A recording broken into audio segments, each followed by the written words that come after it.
नमस्कार, स्वागत है आपका मेरे चैनल हिंदी की पाठशाला में। इस चैनल के माध्यम से आप हिंदी विषय से संबंधित विभिन्न तरह के एग्जाम की प्रिपरेशंस कर सकते हैं। एलटी, पीजीटी, नेट और सेट में जो मोस्टली कॉमन क्वेश्चन रहते हैं उनको हम इन वीडियोस के माध्यम से आपके साथ साझा करते हैं। आज की वीडियो बहुत ही इन्फॉर्मेटिव होने वाली है, अंत तक आप इसे ज़रूर देखिएगा। अभी आने वाले टाइम में एलटी टेट और एलटी कमीशन होने जा रहा है। आप इन क्वेश्चनों की सीरीज़ को भी प्रिपेयर कर सकते हैं। तो चलिए आज की वीडियो की शुरुआत करते हैं। आज का पहला क्वेश्चन है, खलिक कबारी किसकी रचना है? यह रचना लिखी है अमीर खुसरो ने। ठीक है, और इसके बारे में एक क्वेश्चन यह भी पूछा जाता है कि इसकी भाषा क्या थी। ठीक है, यह किस भाषा में रचना हुई है इसकी? यह थी फारसी भाषा। ठीक है, अमीर खुसरो जी आदिकाल के अंतिम चरण के कवि माने जाते हैं। ये क्वेश्चन महत्वपूर्ण है, ये एग्जाम में पूछा गया है। और इनके गुरु का नाम था निजामुद्दीन औलिया। और इसके अलावा इनकी कुछ महत्वपूर्ण रचनाएं हैं, दो सुखने, गजल, मुकरियाँ। ठीक है, ये भी इम्पोर्टेंट है। तो चलिए नेक्स्ट क्वेश्चन देखते हैं। नेक्स्ट है, रामायण महानाटक किसकी रचना है? रामायण महानाटक की रचना की है प्राणचंद चौहान ने। राम काव्य धारा के कवि माने जाते हैं। ठीक है, ये भी इंपॉर्टेंट है, ये क्वेश्चन पूछा गया एग्जाम में कि ये किस धारा से संबंधित थे। ये थे राम काव्य धारा से। ठीक है, और इन्होंने रचना की है रामायण महानाटक की। तो चलिए नेक्स्ट क्वेश्चन देखते हैं। नेक्स्ट है, छत्र प्रकाश किसकी रचना है? छत्र प्रकाश की रचना की है लाल कवि ने। ठीक है, गोरेलाल इनका नाम था।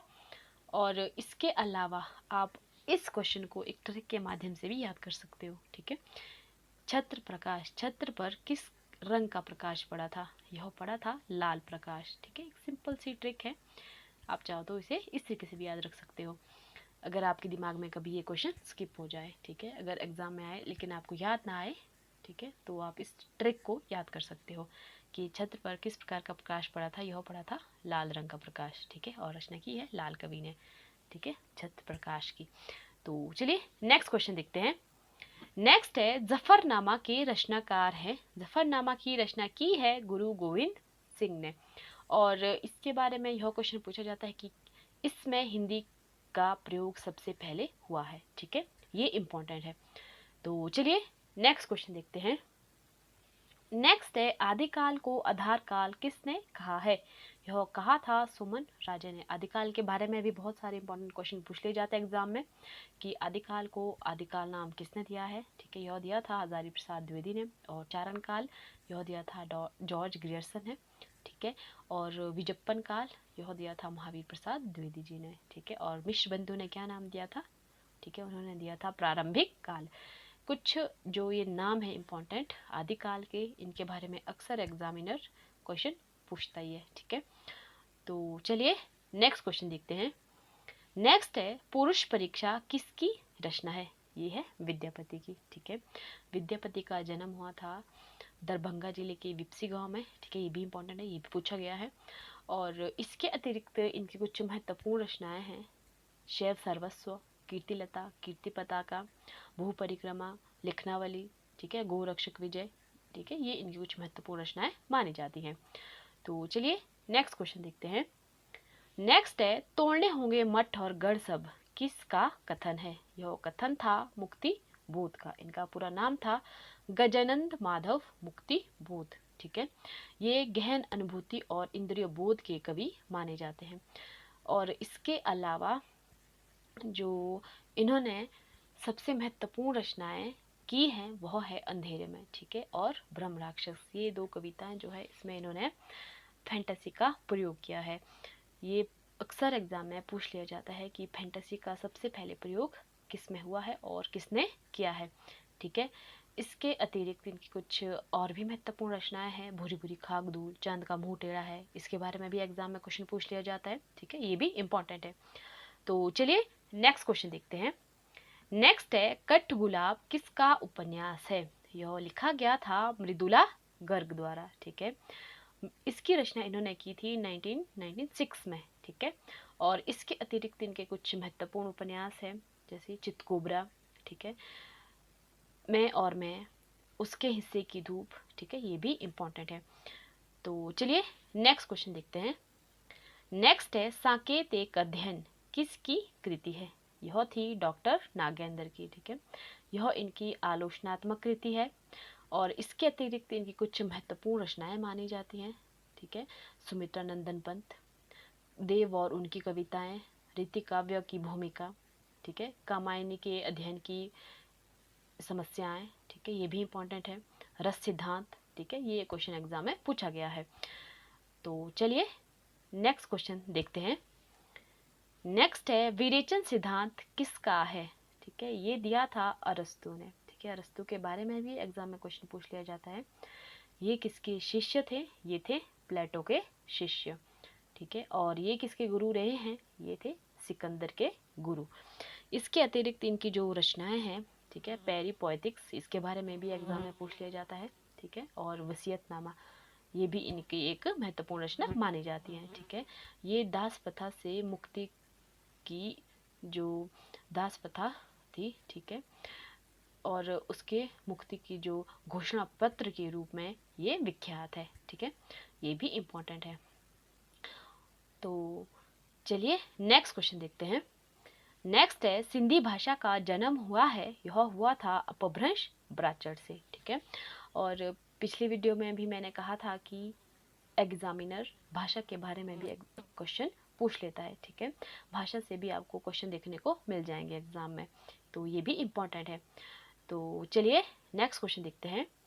नेक्स्ट है फूल नहीं रंग बोलते हैं किसकी रचना है, यह रचना लिखी गई थी केदारनाथ अग्रवाल द्वारा, ठीक है, ये भी इम्पोर्टेंट है। ये बालेंदु उपनाम से अपनी साहित्यिक रचनाएं करते थे, और इसके अतिरिक्त इनकी कुछ महत्वपूर्ण रचनाएं हैं, ठीक है, जैसे नींद के बादल, युग की गंगा, कहे केदार खरी खरी, ठीक है, हाय मेरे तुम, मार प्यार की थापें, पुष्पदीप, अपूर्वा, ठीक है, अपूर्वा पर इनको साहित्य अकादमी पुरस्कार भी मिल चुका है, ठीक है, ये भी इम्पोर्टेंट है।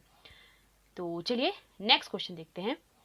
नेक्स्ट है उत्तरायण किसकी रचना है, यह लिखी गई है राम कुमार वर्मा द्वारा, ठीक है, ये महत्वपूर्ण है। इसके अतिरिक्त इनकी कुछ महत्वपूर्ण रचनाएं हैं, ठीक है, निशीथ, रूप राशि, आकाश गंगा, ठीक है, ये भी इनकी महत्वपूर्ण रचनाएं मानी जाती हैं, अक्सर एग्जाम में पूछ ली जाती हैं, ठीक है। तो चलिए नेक्स्ट क्वेश्चन देखते हैं।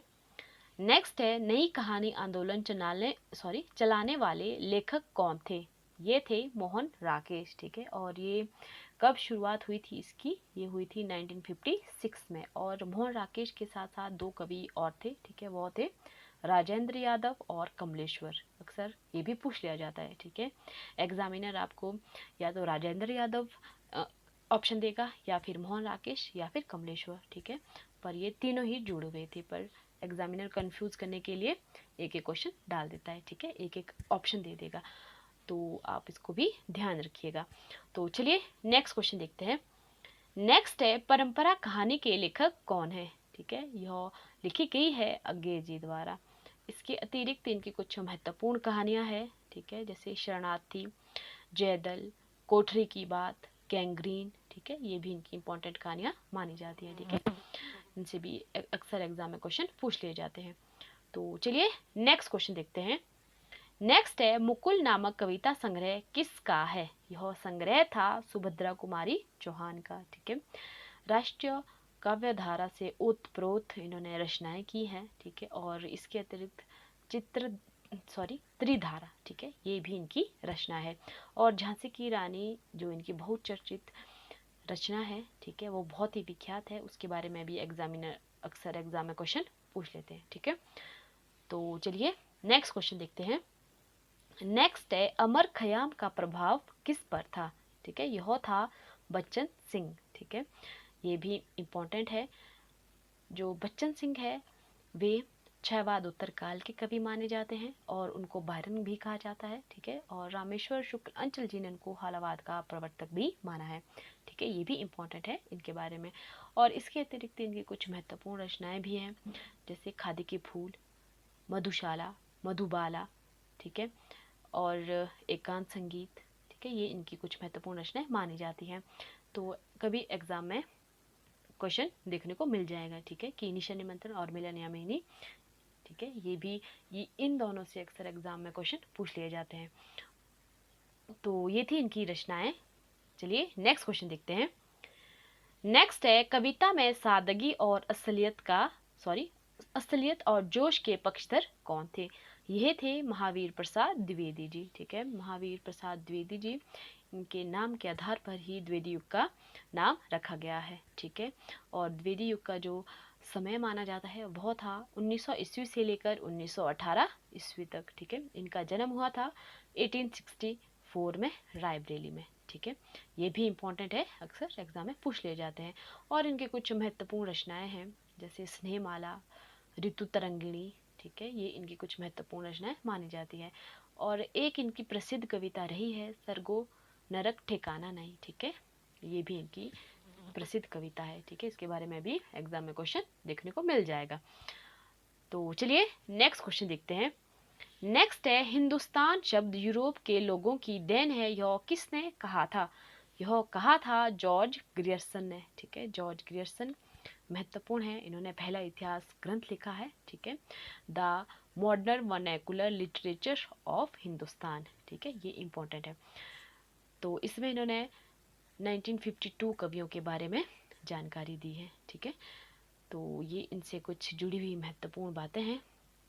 और इन्होंने भक्ति काल के जो नाम दिया है, ठीक है, कि भक्ति काल हिंदी साहित्य का स्वर्ण युग है। ठीक है, ये भी इन्होंने ही कहा था, ये इम्पोर्टेंट है। तो चलिए नेक्स्ट क्वेश्चन देखते हैं।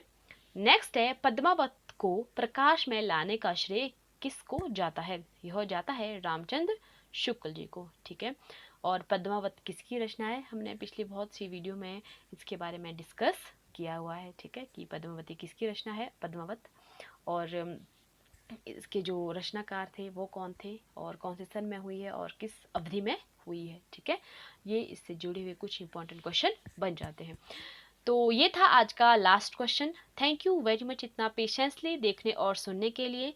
मिलते हैं आपको नेक्स्ट वीडियो में, तब तक के लिए आप मेरे चैनल को लाइक कीजिए, सब्सक्राइब कीजिए और अपने दोस्तों के साथ शेयर कीजिए। ज्ञान को आप अपने तक ही सीमित ना रखें, अपने ज्ञान के साथ साथ आप दूसरों के ज्ञान को भी बढ़ावा दीजिए। धन्यवाद।